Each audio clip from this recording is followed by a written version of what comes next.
Dietrich Bonhoeffer, German theologian and resistor to Nazism, formulated a disturbing idea: the greatest danger to humanity is not evil, but stupidity. Stupidity, according to Bonhoeffer, is not a lack of intelligence. It is a condition in which a person loses the critical capacity and becomes unable to recognize the truth. Bonhoeffer developed this theory by observing the rise of Nazism. He realized that ordinary people, who were once rational, began to follow absurd ideas without questioning them. Stupidity flourishes in groups. When a person joins a collective, their critical thinking diminishes, and they begin to accept any narrative imposed on them. Stupidity is not an innate characteristic, but a side effect of power. The more a person is involved in a power structure, the less they question their actions.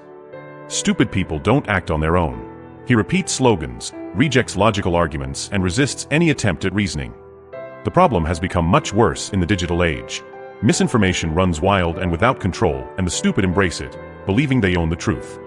In 1963, psychologist Stanley Milgram developed an experiment that showed that ordinary people obey absurd orders without question, just because an authority ordered them to. The objective of the experiment was initially intended to explain the barbaric crimes of the Nazi era. In 1971, a team of researchers led by Professor Philip Zimbardo carried out an experiment in which normal individuals became tyrants just by assuming a role of authority, illustrating how stupidity can be manipulated. The unexpected results were so dramatic that the experiment had to be stopped before its completion. The stupid not only does evil, but also allows it to happen. He is silent in the face of injustice and refuses to act.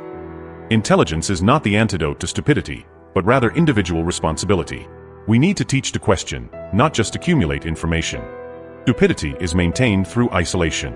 Open and respectful dialogue helps rescue those who have been captured by irrational ideas. We live in an era where stupidity spreads like never before. Algorithms reinforce irrational beliefs and undermine critical thinking. Each of us can fall into the trap of stupidity. The challenge is to resist, remain critical, and act responsibly.